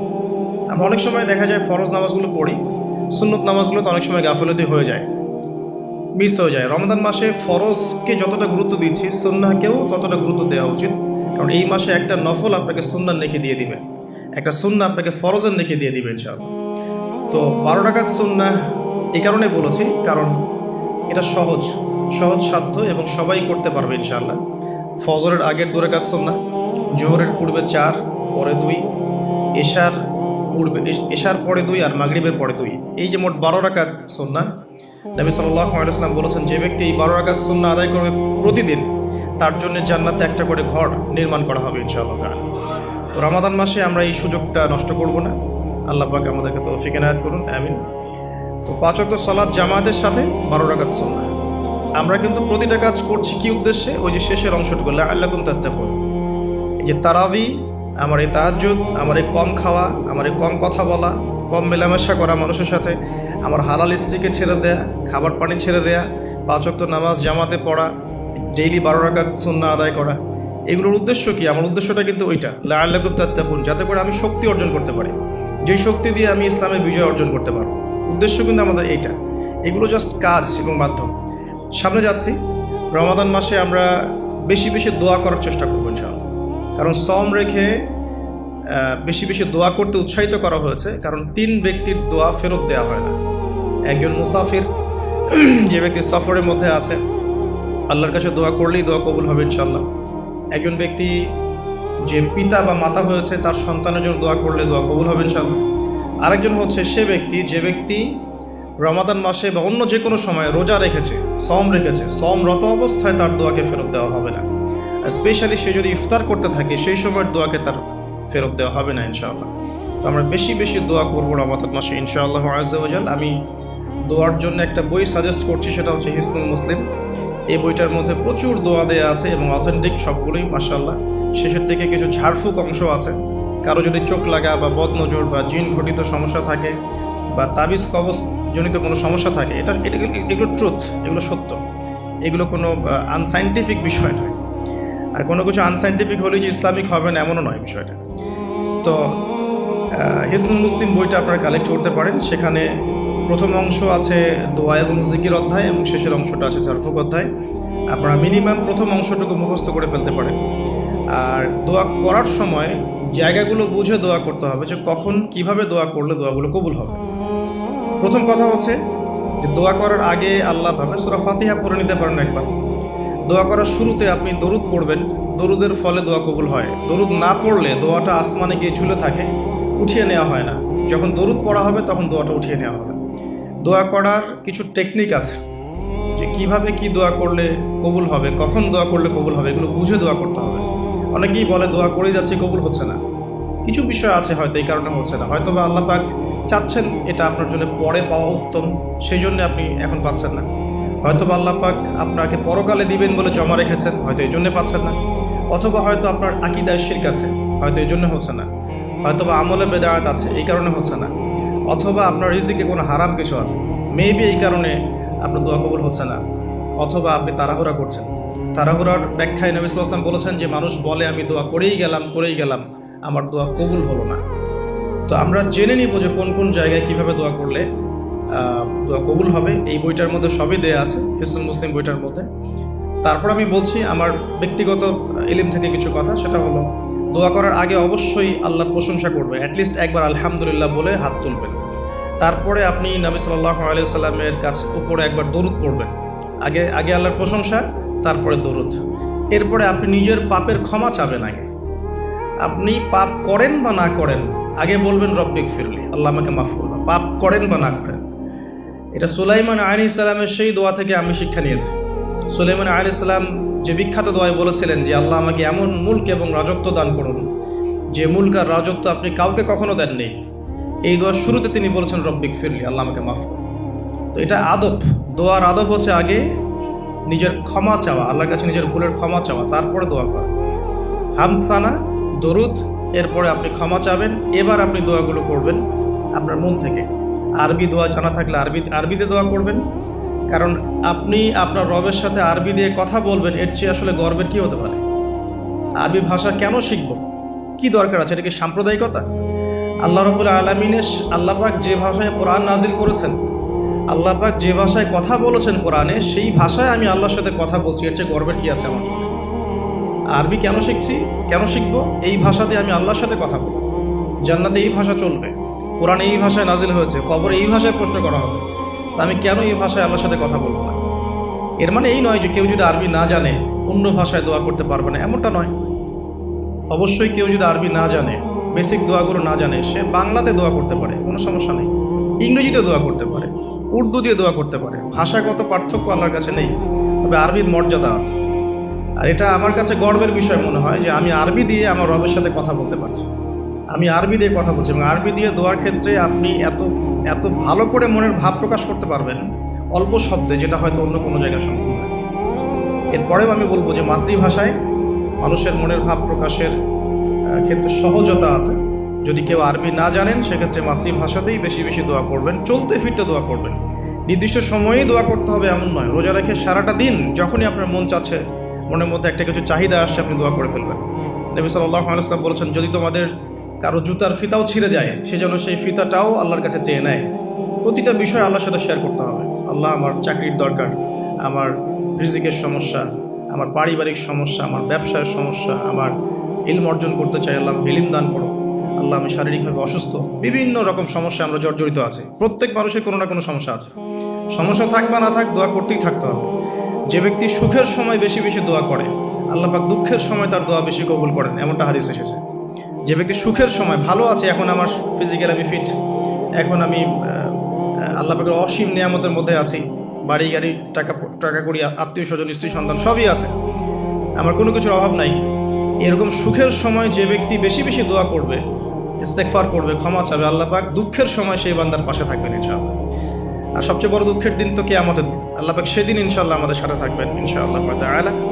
দোয়ার আগে এই আদবগুলো মেনটেন করবেন। বাংলা ভাষায় দোয়া করেন যদি আরবি না জানেন। আর আরবি জানার দিকে আমি বেশি জোর দিচ্ছি, আরবি জানলে বেশি ভালো হয়। হিজতুল মুসলিম বইটা সাজেস্ট করলাম, এবং দোয়া করার কিছু টাইম আমি বলছি যে এই সময়গুলো আপনি বেশি বেশি দোয়া করতে পারেন। রোজা রেখে সারাদিন দোয়া করতে পারেন যে কোনো সময়, স্পেশালি নামাজের সেজদায় একটা সেজদাও যেন বাদ না যায় যেখানে আপনি কোনো দোয়া করেন নাই। অ্যাটলিস্ট আপনি কিন্তু সেজদায় তাসবিহ পড়েই বলতে পারেন, আল্লাহুম্মা আতিনা ফিদ দুনিয়া হাসানা ওয়া ফিল আখিরাতি হাসানা ওয়া কিনা আযাবান নার, আল্লাহুম্মা আইনি আলা যিকরিকা ওয়া শুকরিকা ওয়া হুসনি ইবাদাতিক। যে কোনো দোয়া, আল্লাহুম্মা আনতাস সালাম ওয়া মিনকাস সালাম ফাহাইয়িনা রাব্বিনা বিস সালাম, আল্লাহুম্মা ইন্নী আসআলুকাল হুদা ওয়াত তুকা ওয়াল আফাফা ওয়াল গিনা। কত দোয়া আছে। রব্বি হাবলি মিনাস সালিহিন, আল্লাহুম্মা রব্বানা আতিনা ফিদ দুনিয়া হাসানা ওয়া ফিল আখিরাতি হাসানা ওয়া কিনা আযাবান নার, রব্বির হামহুমা কামা রাব্বায়ানি সাগীরা, রব্বানা আতিনা মিন লাদুনকা রাহমা ওয়া হাইয়্ লানা মিন আমরিনা রাশাদা। প্রচুর দোয়া আছে, দোয়ার উপরে সেশন করা যাবে। আপনি সেজদায় বেশি বেশি দোয়া করেন, মিনিমাম 1টা 2টা 3টা করে দোয়া করার চেষ্টা করেন। যদি আরবি না জানেন, আপনি নফল নামাজে, সুন্নত নামাজে বাংলাতেও দোয়া করলে ইনশাআল্লাহ কবুল হবে। আল্লাহ পাক সমস্ত ভাষায় বোঝেন ইনশাআল্লাহ তাআলা। সেজদায় দোয়া করেন বেশি বেশি। আমি সাজেস্ট করবো যে রমজান মাসে আপনি 2 আজানের মাঝখানে দোয়া করবেন। আজান হয়েছে, আজানের সময় দোয়া করলে দোয়া কবুল হয়ে যায়। আজান এবং একামতের মাঝখানে দোয়া করলে দোয়া কবুল হয়ে যায়। রমাদান মাসে লাইলাতুল কদর আছে, শেষ দশকের বেজোর রাতগুলোর মধ্যে আমরা একে পাবো। যদি কেউ লাইলাতুল কদর পেয়ে যায়, সেই রাত্রে যে দোয়া করবে সে দোয়াগুলো কবুল হবে ইনশাআল্লাহ। কাউকে ইফতার করানোর পর দোয়া করলে দোয়া কবুল হতে পারে ইনশাআল্লাহ। দান সাদাকা করার পর দোয়া করলে দোয়া কবুল হতে পারে ইনশাআল্লাহ। হয়তো বৃষ্টি হচ্ছে, আপনি বৃষ্টি দেখে দোয়া করলেন, দোয়া কবুল হবে ইনশাআল্লাহ। দোয়া করার অনেক সময় আছে, অনেক মুহূর্ত আছে, অনেক আদব আছে। এগুলো আমি সাজেস্ট করে দিয়েছি, বইটার নাম হিজতুল মুসলিম। এই বইয়ের মধ্যে সব কিছু লেখা আছে, আপনারা একটু পড়ে নেবেন। আমি এখানে বেশি টাইম দিলে পরেরগুলো কভার করতে পারবো না। আল্লাহ পাক আমাদেরকে বেশি বেশি দোয়া করার তৌফিক দান করুন, আমিন। আর এরপরে রমাদান মাসের সওম রেখে আমরা বেশি বেশি জিকির করতে চেষ্টা করব। জিকির বলতে কি বোঝাচ্ছে? আল্লাহ রাব্বুল আলামিন তাকে ডাকার জন্যে, তাকে স্মরণ করার জন্য যে বিষয়গুলো মাধ্যম হিসেবে দিয়েছেন, এগুলো প্রত্যেকটাই কিন্তু জিকির। সালাতও এক প্রকার জিকির, আমাদের কোরআন তেলাওয়াতও এক প্রকার জিকির। আমরা এইখানে জিকির বলতে যা বোঝাচ্ছি সেটা হচ্ছে ডেইলি কিছু জিকির আমরা করি, যেগুলোর মধ্য দিয়ে আমরা আমাদের জিহ্বাকে তরতাজা রাখবো, সিক্ত রাখবো। আমরা সবসময় আজে বাজে কথা বলার চাইতে এই কোরআনের কথা, হাদিসের কথা বা আল্লাহ পাকের তাসবিহ তাহলিল, এগুলো তো অভ্যস্ত হলে পরে দেখবেন রমাদানের সওমের আধ্যাত্মিকত্ব বাড়ছে ইনশাআল্লাহ। এটা আপনি প্রমাণিত যে আপনি 1টা ঘন্টা অহেতুক কথাবার্তা বলেন কারোর সাথে, আপনার মনের নূরগুলো নষ্ট হয়ে যাবে। এবং আপনি 1টা ঘন্টা চুপ করে থাকেন, দেখবেন চুপ করে থাকার ফলে আপনার মধ্যে অনেক চিন্তা আল্লাহর পক্ষ থেকে ইনস্টল হচ্ছে। ভালো চিন্তাও আসে, আর শয়তানের পক্ষ থেকে খারাপ চিন্তাও আসতে পারে চুপ করে থাকলে। আর যদি আপনি বেশি বেশি জিকির করতে থাকেন, ফর এক্সাম্পল 100 বার সুবহানাল্লাহ, ফর এক্সাম্পল আলহামদুলিল্লাহ, আল্লাহু আকবার, লা হাওলা ওয়ালা কুওয়াতা ইল্লা বিল্লাহ, আস্তাগফিরুল্লাহ ওয়া আতুবু ইলাইহি, হাসবিয়াল্লাহ নি'মাল ওয়াকিল। আপনি বলছেন লা ইলাহা ইল্লাল্লাহ, অথবা লা ইলাহা ইল্লাল্লাহ ওয়াহদাহু লা শারীকা লাহু, লাহুল মুলকু ওয়া লাহুল হামদু ওয়া হুয়া আলা কুল্লি শাইইন কাদির, সুবহানাল্লাহি ওয়া বিহামদিহি, সুবহানাল্লাহিল আযীম, অথবা সুবহানাল্লাহিল আযীম ওয়া বিহামদিহি। এরকম প্রচুর জিকির দেয়া আছে, কিন্তু এই বইয়ের মধ্যে দেয়া আছে। এগুলো যদি নিয়ম করে করি, আমরা একটা সময় ফিক্স করে করি যে আমি এই 1টা ঘন্টা ফজরের নামাজের পরে এই জিনিসগুলো করব, তাহলে কিন্তু আপনি আপনার রোজার মধ্যে ইফেক্টিভ বিষয়গুলো খুঁজে পাবেন। আমি এটা সাজেস্ট করি যে আপনি চলতে ফিরতে এই কাজগুলো করবেন। ঢাকা শহরে আমরা যারা থাকি আমরা জ্যামের সাথে অভ্যস্ত। আমি বলবো যে জ্যাম যেমন একটা আযাব আমাদের জন্য, আমরা মানে বস্তুবাদিতার পিছনে বেশি ছুটছি, তো আল্লাহ পাক এই জন্য আমাদের সময়টাকে খেয়ে ফেলছে। এত দ্রুত তুমি দুনিয়ার দিকে ছুটতে চাও, থাকো, বসে থাকো এখানে। যত বেশি ছুটবেন তত বেশি আল্লাহ পাক পিছিয়ে দিবেন। দুনিয়ার দিকে আপনি যত বেশি ছুটবেন আপনাকে আল্লাহ পাক তত পিছিয়ে দিবেন। তবে মুমিনরা এটাকে নিয়ামত মনে করতে পারে। আপনি জ্যামে বসে এক পারা কোরআন তেলাওয়াত করতে পারবেন। আমি চেষ্টা করি, জ্যামে বসে আছেন আপনি এই তাসবিহ তাহলিলগুলো করতে পারেন। তাসবিহ একটা পকেটে রাখেন, আপনি বের করেন, জ্যামে বসে আছেন, 100 বার সুবহানাল্লাহ পড়তে আপনার 5 মিনিটও লাগবে না। 100 বার আলহামদুলিল্লাহ পড়তে পারেন বসে বসে, 100 বার আল্লাহু আকবার পড়তে পারেন, লা ইলাহা ইল্লাল্লাহ পড়তে পারেন, আস্তাগফিরুল্লাহ ওয়া আতুবু ইলাইহি 100 বার পড়তে পারেন, আল্লাহুম্মা সাল্লি আলা মুহাম্মাদ ওয়া সাল্লিম দরুদ পড়তে পারেন 100 বার। আপনি দেখবেন সময়টা কাজে লাগলো, আপনার কিন্তু সময়টা কাজে লাগলো এবং আপনার মনের মধ্যে কিছু খারাপ চিন্তা চেতনা আসছিল, এটা দূর হয়ে গেল, মনটা শান্ত হলো, রিল্যাক্স থাকলেন, আল্লাহর নূর আসলো। এই কাজগুলোই একসাথে মিলে কিন্তু রোজাটাকে আপনার ইফেক্টিভ বানাবে। শুধুমাত্র না খেয়ে থাকাটা আপনাকে খুব একটা রুহানিয়াত দিবে না। আল্লাহ পাক আমাদেরকে বেশি বেশি জিকির করার তৌফিক দান করবে। আমি তারপরে বলবো সম রেখে ইস্তেগফার করতে হবে বেশি বেশি। ইস্তেগফার মানে আস্তাগফিরুল্লাহ ওয়া আতুবু ইলাইহি, এবং শুধু মুখে বলা নয়, বরং আমি একটা পদ্ধতি অবলম্বন করার চেষ্টা করছি। আমার কাছে এটা ইফেক্টিভ মনে হয়েছে বলে শেয়ার করছি। সেটা হলো আমি চেষ্টা করছি যে আমার জীবনে যে পাপগুলো হয়েছে আমার দ্বারা, যেগুলো আমার মনে পড়ছে, বড় বড় পাপ আমার মনে পড়ছে, আপনি কিন্তু আপনার পাপ মনে করতে পারবেন আপনি যে আপনি কী পাপ করেছেন, বড় বড় পাপ কিছু, সবগুলো হয়তো পারবেন না, কিছু কিছু পারবেন। একটা খাতা আমি নোট করার চেষ্টা করছি যে আমার জীবনে মেজর কী বড় বড় পাপ হয়েছে বলে আমার কাছে মনে হচ্ছে। তো এরকম পাপ আপনি একটা লিস্ট করতে পারেন, এবং যখন একটা পাপের কথা মনে হবে এই পাপ সংক্রান্ত বিষয়গুলো কিন্তু মাথায় চলে আসবে, ওখানে আমার কি ভুল ছিল আসলে, এবং সেই ভুলটা যেন আমার পরিবারবর্গ না করে, এবং সেই ভুলটা যেন আমার বাচ্চারা না করে। ঠিক আছে? তো আমরা মিউজিক শুনেছি, লিখেছি যে হ্যাঁ মিউজিক শুনেছি, হয়তো বসে বসে খেলা দেখেছি, এগুলো কাজ করেছে। রাস্তাঘাটে চলতে ফিরতে আমাদের নজর এদিকে ওদিকে চলে যায়, গিয়েছে। এমন কেউ নাই এখন এই বিশ্বে বসবাস করে যারা কখনো অনলাইনে ঢুকে একটা মেয়ের নগ্ন ছবি চোখে পড়েনি। এমনটা হয়েছে। আমরা কিন্তু নোট আউট করতেই পারি আমাদের পাপগুলো কী কী হয়েছে। নোট আউটগুলো করলে আমরা যেটা করতে পারি, এই রমাদানে ইন্ডিভিজুয়ালি একটা করে পাপের কথা মনে করে আল্লাহর কাছে মাফ চাইতে পারি। যদিও বা এভাবে বললেও হয়ে যায় আল্লাহ আমার তুমি সমস্ত পাপ মাফ করে দাও, কিন্তু ইন্ডিভিজুয়ালি যখন বলবেন তখন আপনি ফিলটা পাবেন যে আমি ওই পাপটা করেছিলাম, এইটা ঠিক হয়নি, ওইটা ঠিক হয়নি। তখন ইনশাআল্লাহ তাআলা ইস্তেগফারটা পারফেক্ট হবে। ইস্তেগফারের ভিতরে একটা প্রাণ আসবে, শুধু মুখে বলবো না যে আস্তাগফিরুল্লাহ ওয়া আতুবু ইলাইহি। তো আমি এটা চেষ্টা করছি লিখে ফেলার জন্য। তো এখানে দুটো বিষয় আসবে, একটা হচ্ছে আমার কিছু আল্লাহর সাথে জড়িত পাপ, এবং আল্লাহর সাথে জড়িত পাপগুলো কিন্তু মাফ পাওয়া খুব সহজ। মুখলেসভাবে তওবা করলেই আল্লাহ পাক মাফ করে দিবে ইনশাআল্লাহ। এবং আল্লাহ রাব্বুল আলামিন এমনও বলেছেন যে আমি এই পাপগুলোকে নেকি দিয়ে পরিবর্তন করে দেব, এটা আল্লাহ পাক বলেছেন। আরেকটা বিষয় আছে, আল্লাহ পাকের কিছু হক নষ্ট করেছি, যেমন নামাজ, হয়তো একটা সময় নামাজ পড়ি নাই, একটা সময় রোজা রাখি নাই, একটা সময় দেখা গেছে কেউ যাকাত দেয় নাই ইত্যাদি। এগুলোর জন্যে দুটো অপশন, এখানেও দুটো অপশন। কিছু কিছু আলেম বলেছেন যে এর জন্যে খালেস তওবাই যথেষ্ট, এর কাফফারার দরকার নাই। আবার কিছু কিছু আলেম বলেছেন যে নামাজ যতগুলো কাজা হয়ে গেছে এগুলোকে হিসেব করে কাজা আদায় করে দেয়া। এরকম দুটো স্কুল অফ থট কিন্তু আছে, আমি এটা ঘাটাঘাটি করেছি। তবে আমি সবশেষ যার মতটাকে বেশি প্রাধান্য দিয়েছি এই পর্যন্ত, সেটা হচ্ছে আল্লামা তাকি উসমানী দামাত বারাকাত। তার বইয়ের মধ্যে তাসাউফ আত্মশুদ্ধি বইটার মধ্যে লেখা আছে যে এটা সবচেয়ে বেশি উত্তম হবে যদি কেউ তার জীবনের নামাজ এবং সওম এবং যাকাত এগুলোর হিসেব করে তওবা করার পরে আদায় করে দেওয়ার চেষ্টা করে। এবং ইনশাআল্লাহ আমি সে চেষ্টা করব, আপনারাও সে চেষ্টা করেন, এটা অনুরোধ করবো আর কি। এতে করে উনি এই কথাটা এই জন্য বলেছেন যে একজন মানুষ অমুসলিম ছিল, মুসলিম হয়েছে, তখন না হয় তার সমস্ত গুনাহ মাফ হয়ে যাবে, কিন্তু আমরা মুসলিম ছিলাম, 1 বছর 2 বছর নামাজ পড়েন নাই, এই গুনাহটা কীভাবে মানে কাফফারা না দিলে মাফ হতে পারে? ওনার যুক্তি এটা। তো যদিও অনেক আলেম বলেছেন যে তওবা করলে মাফ হয়ে যাবে, আল্লাহ পাক মাফ করে দিবেন, বেশি বেশি নফল নামাজ পড়লে ঘাটতি পূরণ হয়ে যাবে, কিন্তু ফরজের ঘাটতিগুলো ফরজ দিয়ে আদায় করাটা উত্তম হবে বলে আমার মত। আল্লাহ পাক আমাদেরকে সাধ্যমতো করার তৌফিক দান করুন। আরেকটা অপশন আছে, রমজান মাসে উমরা করতে পারেন। রমজান মাসে যদি উমরা করতে পারেন বা সুযোগ হয়, আল্লাহ যদি তৌফিক দান করেন, সেখানে একটা সুবিধা আছে। যেমন মক্কায় এক ওয়াক্ত নামাজ পড়লে আপনি অনেক ওয়াক্তের নেকি পাচ্ছেন, এবং মদিনাতেও এক ওয়াক্ত নামাজ পড়লে আপনি 1000 ওয়াক্তের নেকি পাচ্ছেন।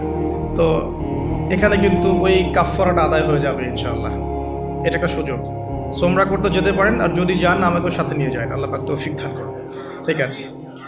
আর আরেকটা বিষয় আছে, পাপের লিস্ট করতে গিয়ে আমি যেটা দেখেছি সেটা হচ্ছে যে কিছু পাপ থাকবে যেগুলো মানুষের সাথে সম্পৃক্ত। এগুলো সবচেয়ে ডেঞ্জারাস। কিছু পাপ আছে আমাদের জীবনে যেটা মানুষের সাথে সম্পৃক্ত। যেমন আমি বা আপনি কারো গীবত করেছি, বা আমি বা আপনি কারো সম্মানহানি করেছি, আমি বা আপনি কাউকে অপবাদ দিয়েছি, বা কারো টাকা পয়সা লুটতরাজ করে খেয়ে ফেলেছি, বা কারো সম্পত্তি আত্মসাৎ করেছি, বা কারো প্রতি জুলুম করেছি। এক কথায় হাক্কুল ইবাদ, কোনো মানুষের হক নষ্ট করেছি। এই জায়গাটাতেই সমস্যা এবং ডেঞ্জারটা সবচেয়ে বেশি। এটাই সবচেয়ে বড় ভয়ের কারণ পরকালে জাহান্নামে যাওয়ার, আমার কাছে মনে হয়। কারণ যতগুলো পাপ আল্লাহর সাথে সম্পৃক্ত, আল্লাহ পাক এক কথাতেই মাফ করতে পারেন, কোনো সমস্যা নেই ইনশাআল্লাহ। কিন্তু মানুষের হকটা কিভাবে আদায় হবে? যতক্ষণ পর্যন্ত না তার হক তাকে ফিরিয়ে দিচ্ছি। যদি কারো অর্থ সম্পদ নষ্ট করে থাকি, তাকে ফিরিয়ে দেয়া অথবা তার পরিবারকে ফিরিয়ে দেয়া বা তার পক্ষ থেকে দান সদকা করা, এছাড়া কোনো অপশন দেখা যায় না। কাউকে গালি দিয়েছি, তার কাছ থেকে ক্ষমা নিয়ে নেওয়া অথবা তার জন্য দোয়া করা, এছাড়া কোনো অপশন দেখা যায় না। তো আমি একটা দোয়া আপনাকে শিখাই দিচ্ছি ইনশাআল্লাহ। আশা করা যায় এই দোয়ার বরকতে আল্লাহ পাক আপনাকে সুযোগ তৈরি করে দিবেন যাতে করে আপনি তার হক তাকে ফিরিয়ে দিতে পারেন ইনশাআল্লাহ।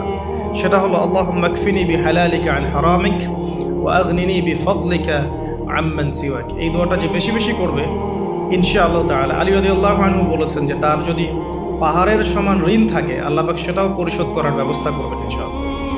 তো এটা ডেঞ্জারাস এই কারণে, যদি এগুলো আমরা দুনিয়াতে মিটিয়ে না যেতে পারি, তাহলে পরকালে এই ব্যক্তিরা আমাদের সামনে দাঁড়িয়ে থাকবে।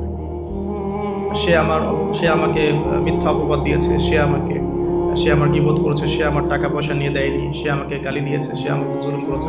এরকম প্রচুর মানুষ কিন্তু কিয়ামতের মাঠে দাঁড়িয়ে থাকবে, এবং অনেক মানুষ কিয়ামতের মাঠে পাহাড়ের সমান নেকি নিয়ে উঠবে। ওঠার পরেও তাদের নেকি থেকে এই মানুষগুলোর হক আদায় করে দেওয়া হবে। যদি হক আদায় করতে গিয়ে নেকি শেষ হয়ে যায়, তখন এই মানুষগুলোর যে গুনাহ, এটা এই মানুষদের উপর চাপিয়ে দেওয়া হবে। এটা ডেঞ্জারাস। অনেক অনেক নেকির কাজ করেও পরকালে মিসকিন হওয়াটা নিতান্তই হতভাগ্য। আমরা চাই না আল্লাহ পাক এই কাতারে আমাদের অন্তর্ভুক্ত করবেন। একটু চিন্তা করে দেখেন, কেউ যদি কাউকে রেপ করে, তাহলে সে কত বড় সম্মানের ঋণগ্রস্ত হয়ে গেল, যেটা কখনো তার পক্ষে শোধ করা সম্ভব না। এই জিনিসটা যদি মাথায় থাকে, এই হাদিসটা যদি মাথায় থাকে যে কিয়ামতের মাঠে সবচেয়ে বড় মিসকিন তারা যারা অন্যের কাছে দায়বদ্ধ থাকবে। নামাজ, রোজা, হজ, যাকাত সমস্ত নেকি নিয়ে ওঠার পরেও কারো হক নষ্ট করার দায়ে সে জাহান্নামে চলে যাবে, ওদের গুনার ভার নিয়ে। এই জিনিসটা সবচেয়ে ডেঞ্জারাস। এই কারণেই আসলে কম কথা বলা উচিত, এবং কম মানুষের সাথে মেশা উচিত, এবং মুখ বন্ধ রাখাই ভালো। বেশি না বলা, বেশি কিছু ভাবতে না যাওয়া, বেশি গেজ না করা। এবং অনলাইন এমন একটা প্ল্যাটফর্ম যেটা আমাদের এই সুযোগটা বাড়িয়ে দিয়েছে, যাতে করে আমরা নির্দ্বিধায় একে অপরের গীবত সমালোচনাকে একটা ট্রেডিশন মনে করছি, বাট এগুলোর বড় শাস্তি আমাদের জন্য অপেক্ষা করছে। আল্লাহ পাক এগুলো থেকে আমাদেরকে হেফাজত করুন, আমিন। মানুষের সাথে জড়িত পাপ থেকে আল্লাহ পাক আমাদেরকে বাঁচাক। আর যদি সম্ভব হয় রমজান মাসে আমভাবে ক্ষমা চেয়ে নেওয়া উচিত। যেমন পরিবারবর্গকে ডেকে বলা যেতে পারে যে আমার দ্বারা যদি তোমাদের কোনো হক নষ্ট হয়ে থাকে, তো তোমরা আমাকে মাফ করে দিও। ঠিক আছে। যদি একজন রাষ্ট্রের নেতা হয়ে থাকে, তার বলা উচিত সবার সামনে যে আমি আমার দায়িত্ব পালন করার চেষ্টা করেছি আমার সাধ্যমতো। যদি আমার দায়িত্ব পালনে কোনো রকম হক নষ্ট হয়ে থাকে তোমাদের কারো, আমার উপর কোনো অভিযোগ থেকে থাকে, আমাকে মাফ করে দিও। আমভাবে ক্ষমা চেয়ে নেওয়াটা ভালো হবে রমাদান মাস। কারণ এই মাস, ওই যে আমি একটা হাদিস বলছি, সেই ব্যক্তি হতভাগা যে ব্যক্তি এই মাস পেয়েছে কিন্তু নিজের গুনাহ মাফ করাতে পারলো না। আমার গুনাহ তো আমি আল্লাহর কাছে মাফ করালাম, কিন্তু মানুষের সাথে জড়িত হকটা কীভাবে মাফ করা, এই বিষয়টা বুঝতে হবে। আল্লাহ পাক আমাদেরকে ইস্তেগফার করার তৌফিক দান করুন রমজান মাসে, আমিন। এবং অন্যের হক পরিশোধ করে দেওয়ার তৌফিক দান করবেন রমাদান মাসে। ইফেক্টিভ রমাদানের জন্য নেক্সট আমি লিখেছি জাকাত।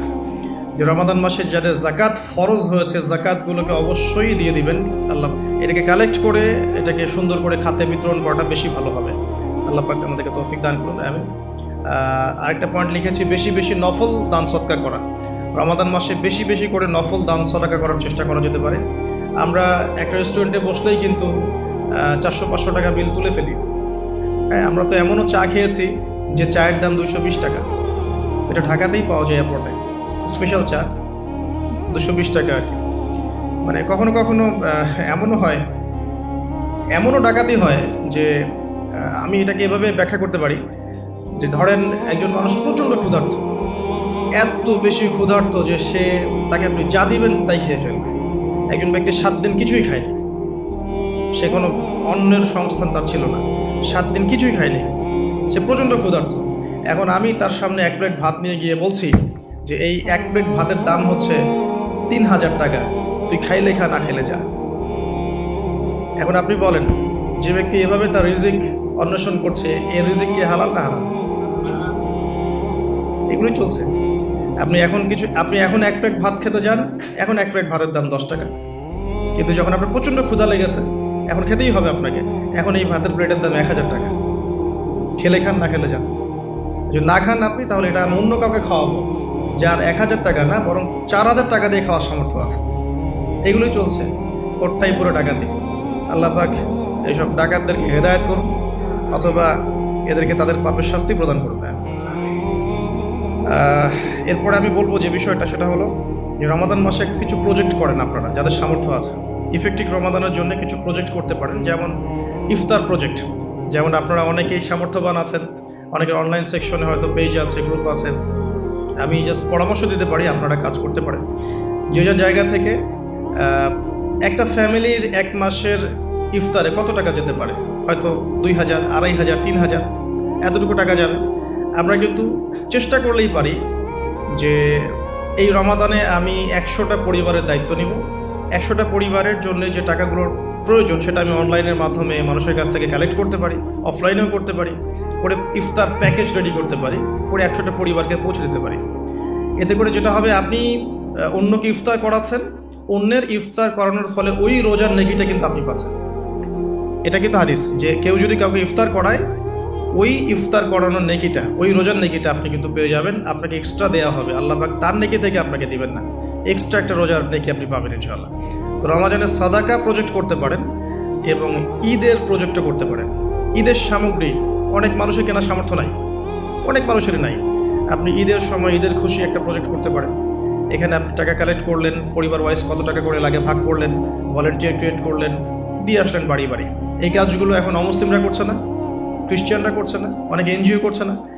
এই মানব সেবামূলক কাজগুলো থেকে মুসলিমরা পিছিয়ে পড়ছে বলেও কিন্তু অনেকেই ওই দিকে আকৃষ্ট হচ্ছে এবং ওদিকে গিয়ে নিজের ধর্ম বিক্রি করে দিচ্ছে। আপনারা দেশের বিভিন্ন জায়গায় ঘুরতে থাকেন, এগুলো বুঝবেন যে সমাজ সেবার নামে অনেকেই মানুষকে কনভার্ট করেছে ইসলামের থেকে অন্য ধর্মে। সো আমাদের উচিত বেশি বেশি সোশ্যাল ওয়ার্ক করা, গাছ লাগানো, বেশি বেশি উচিত রক্তদান কর্মসূচি করা, সোশ্যাল কাজ করা, এতিমদের জন্য কোনো প্রজেক্ট করা, বিধবাদের জন্য কোনো প্রজেক্ট করা, মেয়েদের জন্য কোনো সেলাই মেশিনের প্রজেক্ট করা, কর্মসংস্থানের প্রজেক্ট করা। স্পেশালি রমাদানে আপনারা চাইলেই রমাদানের ইফতার প্রজেক্ট করতে পারেন, ঈদের খুশি একটা প্রজেক্ট করতে পারেন। যাদের সামর্থ্য আছে আপনারা কিন্তু করতে পারবেন, আল্লাহ পাক তৌফিক দান করুন। আমি এরপরে লিখেছি অন্যকে ইফতার করানো, যেটা আমরা মসজিদের উদ্যোগে করতে পারি, মাদ্রাসার উদ্যোগে করতে পারি। প্রত্যেকটা রমাদানের আসর থেকে মাগরিব পর্যন্ত স্থানীয়ভাবেই আপনারা কিন্তু তালিমের আয়োজন করতে পারেন, তালিমি বৈঠক করতে পারেন। আসরের নামাজ শেষ হয়ে গেছে, এখন যে কোনো একটা টপিকে বা একটা দুটো হাদিস নিয়ে বা একটা কোরআনের আয়াতকে নিয়ে ইমাম সাহেব আধা ঘন্টা 1 ঘন্টা কথা বলবেন, এবং কথা বলা শেষ হয়ে গেলে আমরা সবাই যারা মসজিদে আছি একসাথে বসে ইফতার করে বাসা যাব। এতে করে কিন্তু একটা সামাজিক হৃদ্যতা তৈরি হবে, রমাদানকে এনজয় করা যাবে। তো এটা আমরা করতে পারি, অন্যকে ইফতার করানো। আর আমি পয়েন্ট আউট করেছি একটা বিষয় স্পেশালি, সেটা হচ্ছে রমজান মাসে আত্মীয়তার বন্ধনগুলো জোড়া লাগাবেন। রমাদান মাসে যে ব্যক্তি আত্মীয়তার বন্ধনগুলো জোড়া লাগাতে পারবে না, অন্য কোনো মাসে সম্ভব হবে না হয়তোবা, ইল্লা মাশাআল্লাহ। রমজান মাসে সবার মন নরম থাকে, ইমানের তেজ বেশি থাকে, মানুষ পরকালমুখী কাজ বেশি করে। এই সময়টাই উত্তম সময় পরিবারের মধ্যে ফাটলগুলোকে জোড়া লাগানো এবং আত্মীয়তার বন্ধনগুলোকে জোড়া লাগানো। কেন করব? কারণ আমি আমার স্বার্থে করব। আল্লাহ রাব্বুল আলামিন বলেছেন, তার নবীর মাধ্যমে আমাদেরকে বলেছেন যে কেউ যদি পছন্দ করে তার রিজিককে প্রশস্ত করা হোক এবং তার নেক হায়াতকে লম্বা করা হোক, সে যেন আত্মীয়তার সম্পর্ক বজায় রাখে।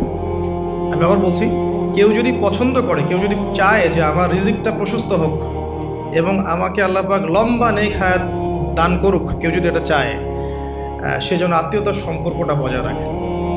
আর এক সৌভাগ্যবান ব্যক্তিদের সংজ্ঞায় একটা হাদিস এসেছে যে লিমান তালা উমরুহু ওয়া হাসুনা আমালুহু, যে ব্যক্তির হায়াতকে, নেক হায়াতকে লম্বা করা হয়েছে এবং নেক আমল বেশি বেশি করার তৌফিক দেওয়া হয়েছে, এই ব্যক্তি সবচেয়ে বেশি সৌভাগ্যবান। এর জন্য একটাই অপশন আছে, সেটা হলো আত্মীয়তার সম্পর্ক বজায় রাখা। আর যে ব্যক্তি আত্মীয়তার সম্পর্ককে ছিন্ন করবে, আল্লাহ রাব্বুল আলামিন তার সাথে সম্পর্ক ছিন্ন করবে। আত্মীয়তার সম্পর্ক ছিন্নকারী কিন্তু জান্নাতে যাবে না। আর আমাদের এই সোকল্ড মডার্ন ওয়ার্ল্ডের মধ্যে আমরা এটা খুব বেশি দেখি যে আত্মীয়তার বন্ধনগুলো কিন্তু ভেঙে যাচ্ছে। আপনাদের ঢাকাতে প্রতি 24 ঘন্টায় 42টা ডিভোর্সের ঘটনা ঘটে, এটা আমি পড়াশোনা করেছি। প্রতি 24 ঘন্টায় 39 থেকে 42টা ডিভোর্সের ঘটনা ঘটে এই শহরে, অনলি এই শহরে। সো এখন কিন্তু সম্পর্কগুলো আর আগের মতো নাই, সম্পর্কগুলো স্বার্থকেন্দ্রিক হয়ে গেছে। মানুষের অবস্থানগুলোকে বেশি মূল্যায়ন করছে আর কি, এবং সবাই সবার স্বার্থটা দেখার চেষ্টা করে। লাভ লসের হিসাব আমরা বেশি করতে চাই, ছাড় দেওয়ার মানসিকতা আমাদের মধ্যে কম, সবর কম। আর এই টেকনোলজিক্যাল রেভলিউশন আমাদেরকে মেন্টালি অস্থির করে ফেলেছে আর কি। আমরা মানসিকভাবে স্থির না, খুব অস্থির, দ্রুত সিদ্ধান্ত গ্রহণ করতে চাই, দ্রুত রেজাল্ট পেতে চাই। সব মিলিয়ে আসলে আমরা একটা প্যানিক সিচুয়েশনের মধ্যে আছি। সম্পর্কগুলো খুবই ঠুনকো হয়ে যাচ্ছে দিন দিন। খেয়াল করে দেখেন, আমাদের আগের জেনারেশনের সম্পর্কের যে বেসগুলো ছিল এখনকার কিন্তু এটা নাই।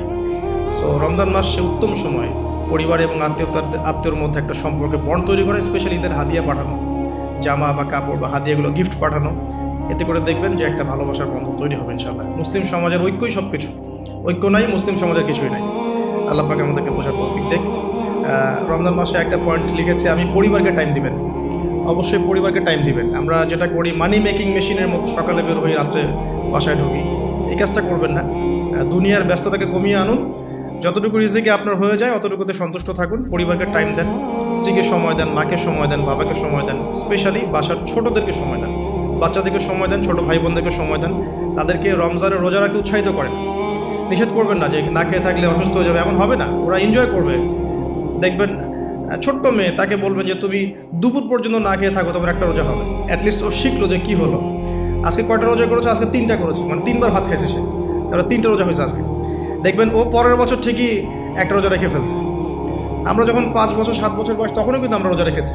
আমাদেরকে উৎসাহ দেওয়া হতো যে একটা রোজা রাখলে তোমাকে 500 টাকা দেওয়া হবে। 500 টাকা তখন অনেক কিছু, 500 টাকা অনেক কিছু। তোমাকে একটা রোজা রাখলে তোমাকে একটা খরগোশ কিনে দেওয়া হবে, এরকম আমাদেরকে অফার দেওয়া হতো।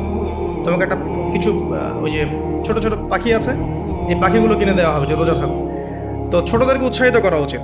ছোটদেরকে আমরা উৎসাহিত করব, ডিসকারেজ করব না। ওরা পারবে ইনশাআল্লাহ, ওদের মধ্যেও সেই ক্ষমতা আছে। আস্তে আস্তে আস্তে দেখবেন যে ওরা করতে করতে শিখে ফেলবে ইনশাআল্লাহ। ছোটদেরকে রমজান মাসে আপনি হাতে করে হাত ধরে নিয়ে যাবেন মসজিদে, জামাতে নামাজ পড়ানোর জন্য নিয়ে যাবেন, 2-1 বার হলো, তারাবিতে নিয়ে যাবেন। ওরা খেলুক সেখানে, ওরা ওখানে গিয়ে দুষ্টামি করুক, কোনো সমস্যা নাই। আমরা খুব ধমক দিই ওদেরকে, তাড়িয়ে দিই। এই কাজটা টোটালি একটা বাজে কাজ। এবং অন্য মুসলিম কান্ট্রির মসজিদগুলোতে গিয়ে দেখবেন তারা কিন্তু উৎসাহিত করে। ইভেন হারাম শরীফে গিয়ে দেখবেন এই মাতাফের পাশে যখন যে বিশাল যে ফ্লোর আছে, এখানে বাচ্চা কাচ্চারা অনেক জোরে জোরে দৌড়ায়, চকলেট খায়, বেলুন নিয়ে খেলে, ওখানে কত কি করে। আমরা নিজেরাও খেলেছি ওদের সাথে। তো পরিবেশটাই দেখে মনে হয় মাশাআল্লাহ ইসলামিক একটা রুহানিয়াত পরিবেশ, ইসলামিক সংস্কৃতির পরিবেশ। সো আমরা মনে হয় বাচ্চাদের প্রতি বেশি জুলুম করে ফেলি আর কি। বাচ্চাদেরকে এত ধমক দেওয়া যাবে না, ওদেরকে সময় দিতে হবে, ওদেরকে রোজা রাখতে উৎসাহিত করা উচিত, গিফট দেওয়া উচিত, এবং ওদেরকে বোঝানো উচিত যে এগুলো আমরা করছি আল্লাহর জন্যে, আল্লাহকে চিনতে শেখানো উচিত। আমি লুকমান হাকিমের প্যারেন্টিং নিয়ে একটা লেকচার দিয়েছিলাম, ওখানে আপনারা দেখতে পারেন যে লুকমান আলাইহিস সালাম কীভাবে তার সন্তানকে উপদেশ দিচ্ছেন। তো ওভারঅল বাচ্চাদেরকে টাইম দেওয়া এবং তাদেরকে উৎসাহিত করা আমার মনে হয় রমজানের সৌন্দর্য আরও বৃদ্ধি করবে ইনশাআল্লাহ তাআলা। আরেকটা পয়েন্ট আছে, সেটা হলো দুনিয়ার ব্যস্ততা আপনাকে কমিয়ে আনতে হবে রমজান মাসে, এবং টেকনিক্যাল কিছু কাজ করা উচিত, যেমন বাজারঘাট এগুলো আগে করে ফেলতে পারেন যাতে করে আপনাকে কম বাজারে যেতে হয়। যদি আপনার কাছে সামর্থ্য থাকে ঈদের শপিং করে ফেলা, যাতে করে লাইলাতুল কদর আপনার মিস না হয়। লাইলাতুল কদর মিস হওয়ার সবচেয়ে বড় রিজন কি আমাদের দেশে? লাস্টের দশকে মার্কেটে থাকা, এটা সবচেয়ে বড় রিজন। অনেকে মার্কেটে ঢুকলে একবার বেরোতে চায় না, সাথে ওয়াইফকে নিয়ে গেলে আরও মুশকিল আছে। আপনি বেরোতে চাইলেও সে বেরোতে দিবে না, এটা হয়নি, ওটা ম্যাচিং হয়নি, ওইটা ম্যাচিং করতে হবে, এটা করতে হবে, অবস্থা খারাপ। আর কখনোই আপনি আপনার স্যালারিকে নিয়ে মেয়েদের হাতে তুলে দিয়েন না যে যাও তোমার মার্কেটে গিয়ে শপিং করে আসো, এই কাজটা করতে চায় না। নিজেও নিজের সম আর আধ্যাত্মিকত্ব নষ্ট করবে, আরও 10 জনের রোজার নষ্টের ভাগিদার হয়ে যাবে। এই জায়গায় আরেকটা কথা আমি অ্যাড করবো যে আমাদের পরিবারবর্গের মহিলারা যেন রমজান মাসে বেপর্দায় না থাকে। রমজান মাসে বেপর্দায় না থাকে মানে এই মাসে অভ্যস্ত হয় যাতে সারা মাস সারা বছর কিভাবে আমি পর্দায় থাকতে পারি। রমাদান মাসে খাস পর্দায় চলে আসা উচিত, তাদের বোরখাগুলোর পর্দাও ঠিক করা উচিত। তাদের আমি তো আসলে এই বিষয়ে বেশ কথা বলেছি, তাদের কথা, তাদের হাঁটা চলা, তাদের চোখের চাহনি, তাদের অঙ্গভঙ্গি, প্রতিটা বিষয়ের মধ্যেই পর্দা আছে। আসলে শুধুমাত্র কাপড়ের পর্দা বোঝানো হচ্ছে না এখানে, তাদের কথা, তাদের মেন্টালিটি, ওদের আচরণ, হাঁটা চলা, ওঠা বসা, চাহনি সব কিছুই পর্দার অন্তর্ভুক্ত। এই বিষয়টা আমাদের মা বোনদেরকে বুঝতে হবে যে পর্দা শুধুমাত্র পোশাকের নাম নয়, এটা একটা মানসিকতার নাম, যে আমি নিজেকে নিজের লজ্জাশীলতার প্রকাশ ঘটাবো, এটাই হচ্ছে পর্দা। এরপর তো একটা পোশাক লাগবেই, এবং সেটা হবে ঢিলে ঢালা পোশাক, এত বেশি টাইট ফিটিং না যে গায়ের কাঠামো বোঝা যায়, এত পাতলা নয় যে বাইরে থেকে ভিতরের অঙ্গ দেখা যায়, অমুসলিমদের সাথে সাদৃশ্যপূর্ণ নয়, এবং মেয়েরা ছেলেদের পোশাক পরতে পারবে না, যেটা আমাদের শহরে ফ্যামিলিস্ট রেভলিউশনের মাধ্যমে ছড়িয়ে গেছে।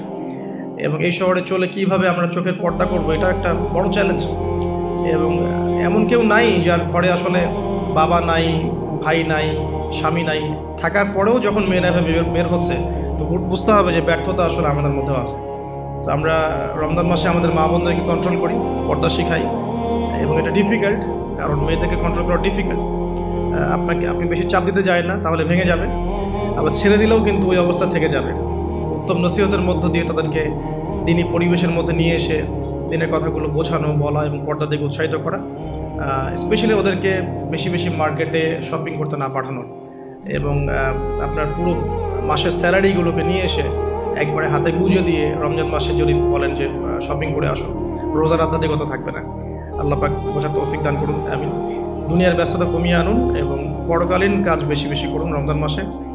আর দুটো কাজ আমি বলবো, একটা হচ্ছে ডেইলি সুন্নাহ।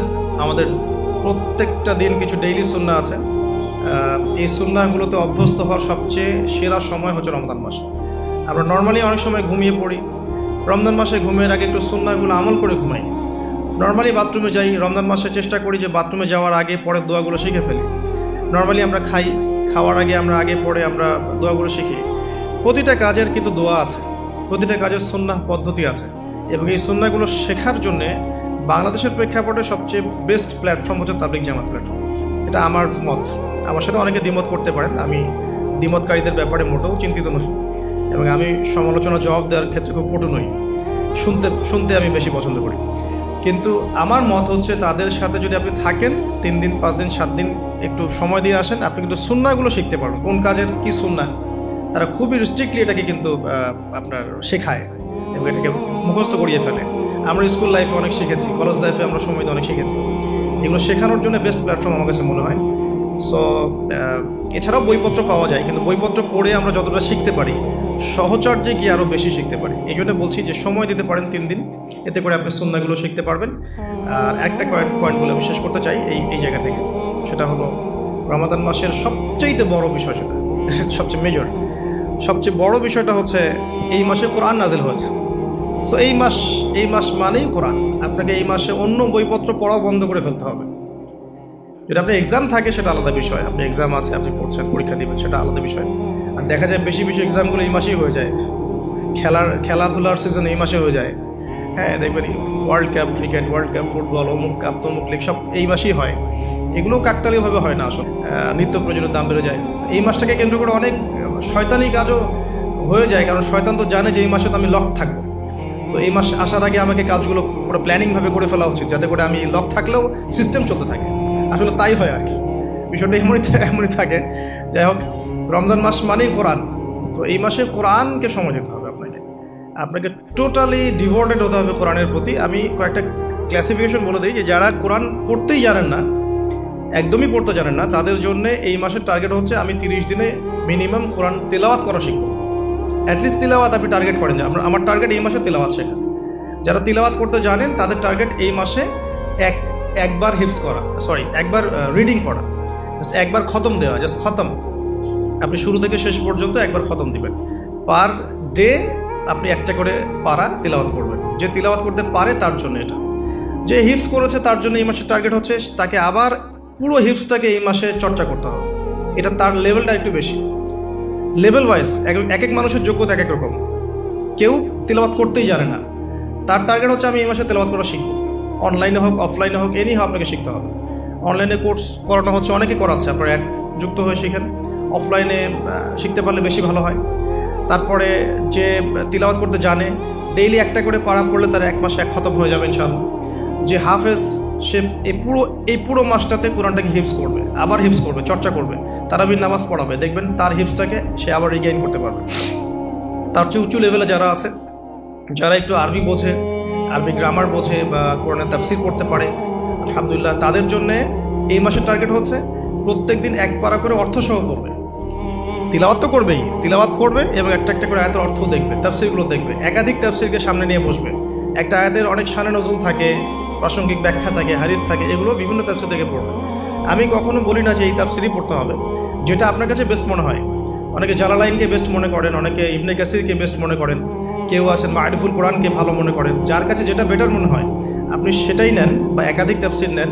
এ পার ডে প্রত্যেক রমাদান একটা করে পারা আপনি শেষ করেন, রোজা রেখে পড়েন, ইফতার করে পড়েন। একবারে পড়তে যদি আপনি বোর হয়ে যান তাহলে আপনি ভাগ করে নেন, আমি প্রথম 10 পৃষ্ঠা শেষ করবো, তারপরে 10 পৃষ্ঠা শেষ করবো, এভাবে পড়েন। অ্যাটলিস্ট আপনি পুরো দিনে এক পারা শেষ করেন, ঘুমানোর আগে যেন এক পারা শেষ হয়, আল্লাহ পাক তৌফিক দান করবেন। আর এরপরে আমি বলবো যারা কোরআনের তেলাওয়াতে পারদর্শী, হিফজ করতে পারেন, মাশাআল্লাহ অর্থ বোঝেন, এই মাসে তাদের দায়িত্ব আরও বেশি। তাদের দায়িত্ব হচ্ছে এই মাসে কোরআন মানুষকে শেখানো হয়, মানুষকে শেখানো এবং মানুষকে কোরআনের মেসেজগুলো পৌঁছে দেয়া, দার্স দেয়া, কোরআন কেন্দ্রিক আলোচনা করা, কোরআনের হালাকাগুলো করা। এতে করে কোরআন সূরা ওয়াইজ মানুষকে শেখানো যাবে, মেসেজ পৌঁছে দেওয়া যাবে। আর একটা জিনিস আমাদের সবার উপরই দায়িত্ব, সেটা হলো কোরআনের শিক্ষাগুলোকে প্রচার করা, নিজের পরিবারে, মুসলিম অমুসলিম সবার মাঝেই এটাকে প্রচার করা।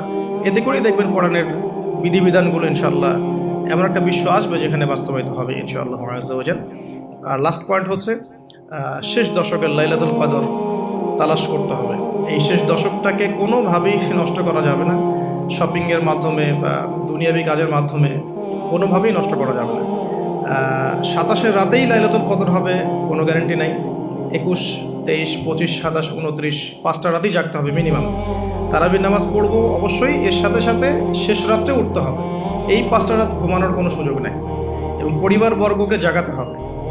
কিছু সাইন অ্যান্ড সিমটমস আছে, আপনি হয়তো দেখতে পারেন এই 10টা রাতের মধ্যে কোনো একটা বৃষ্টি হচ্ছে, ওয়েদার খুব সুন্দর, যদিও শহর কেন্দ্রিক জায়গায় পৌঁছাটা ডিফিকাল্ট। হ্যাঁ, সূর্যোদয়ের পর একটু আলোটা বেশি থাকতে পারে। এছাড়া মুমিন বুঝতে পারবে সেদিন ইবাদত করলে তার ভিতরে ইবাদতের স্বাদ বেশি পাবে সে।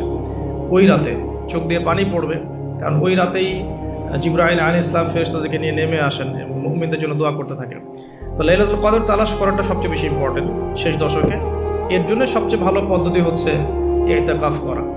যারা পসিবল হবে রমাদানের শেষ দশকটা ইতিকাফ করতে পারেন, ইনশাআল্লাহ আযজা ওয়া জাল আশা করা যায় তারা লাইলাতুল কদর অবশ্যই পেয়ে যাবেন ইনশাআল্লাহ তাআলা। আমি অনেক কথা বললাম, যেগুলো করার আমি একটু রিভিউ করছি এবং আর 5টা মিনিট সময় নেব আমি। কিছু বিষয় আছে যেগুলো আবার করাও যাবে না, আমি প্রথম থেকে আবার একটু রিভিউ করছি। এই রমাদান মাসের মূল উদ্দেশ্য হচ্ছে তাকওয়া অর্জন করা। এই তাকওয়া আমাদেরকে শক্তি দিবে, এই শক্তি দিয়ে আমরা কি করব, আল্লাহ পাকের দিনটাকে স্ট্যাবলিশ করব, এটা আমাদের মূল কাজ। এবং এই 3টা জিনিস একসাথেই হয়েছে, কিবলা পরিবর্তন, নতুন জাতির উত্থান এবং আপনার রমাদানের সঙ্গে ফরজ করা। আর এই মাসেই কোরআন নাজিল হয়েছে, আবার এখানেই বদর হয়েছে। স্টার্টিং আমরা করব প্রথমত কিছু কাজের মধ্য দিয়ে। প্রথমত তারাবির সালাত, যে সালাতের আমরা কোয়ান্টিটির চাইতে কোয়ালিটিকে বেশি গুরুত্ব দেবো ইনশাআল্লাহ আযজা ওয়া জাল। এরপরে আমরা শেষ রাতের তাহাজ্জুদে অভ্যস্ত হওয়ার চেষ্টা করবো ইনশাআল্লাহ, উইথ ফ্যামিলি, যদি আরও ভালো হয় পুরো ফ্যামিলির সাথে করা যায়। সাহরি এবং ইফতারে খাদ্যকে নিয়ন্ত্রণ করতে হবে এবং খাদ্য নিয়ন্ত্রণের মধ্য দিয়ে প্রবৃত্তিকে নিয়ন্ত্রণ করতে হবে। ম্যানুফ্যাকচার্ড ফুডগুলো ত্যাগ করে আমরা ঘরের হোমমেড ফুডগুলো খাওয়ার চেষ্টা